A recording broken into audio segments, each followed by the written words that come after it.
If we turn our backs and spit in his face, is God still gonna bless the USA?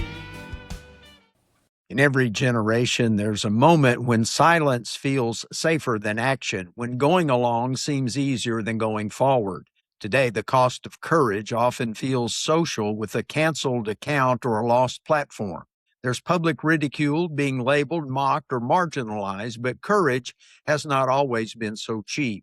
There was a time when courage meant signing your name, knowing it could put a noose around your neck. Answering a call meant leaving home with no promise of return, when resistance carried the real possibility of prison, property confiscation, or death. That kind of courage asks a harder question of us. Not what will people think of me, but what will I answer for? Greetings, patriots. I'm Perry Green. Welcome to God in America, where faith, freedom, and history meet. Today, we remember the anniversary of the establishment of the Continental Army on June the 14th, 1775. Before America ever declared independence, ordinary men chose extraordinary courage. Their example challenges us to ask whether we still understand the cost and call of defending liberty. 251 years ago, the Second Continental Congress took a step that could not be undone. They authorized the formation of a unified colonial military force, the Continental Army. At that moment, the colonies were not independent. They were still British subjects. There was no declaration of independence, no guarantee of a French alliance, no certainty of victory. By forming an army, Congress was effectively committing treason against the most powerful empire on earth. The men who enlisted understood that if the rebellion failed, they would not be forgiven, they would be hanged. British law was clear. Armed resistance against the crown was punishable by death, at best imprisonment and the loss of property, at worst public execution as a warning to others. John Adams would later reflect on this moment and write, "The revolution was effected before the war commenced. The revolution was in the minds and hearts of the people. These soldiers didn't fight because independence was guaranteed. They fought because obedience to conscience demanded it." The Continental Army had a fragile beginning. It was poorly supplied, inconsistently trained, and often unpaid. Yet men left their farms, shops, and families to stand in defiance of tyranny before freedom was even named. This was courage before applause.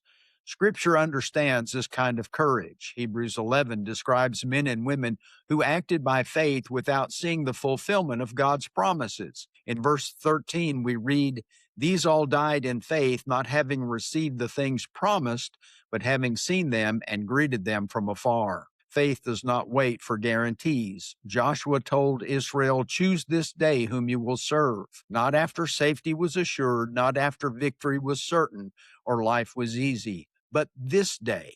The men who answered the call to the Continental Army made a similar choice. They acted not because success was secure, but because obedience was required. Biblical courage is not bravado. It is settled faithfulness under threat. Here's where history presses us personally. We often hesitate to speak because we fear consequences like losing social standing, our online platforms, or approval.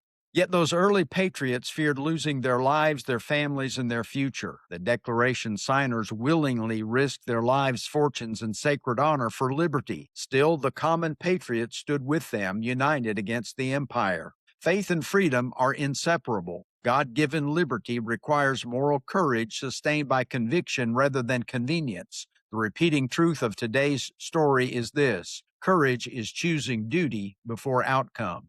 Modern takeaways are clear. First, stop measuring courage by comfort. If your convictions cost nothing, they may be worth nothing. Second, use your voice wisely. Liberty erodes when good people self-censor out of fear. And third, remember that faithfulness is success even when results are unseen. The Continental Army reminds us that liberty is rarely secured by the loudest voices, but by the most faithful ones.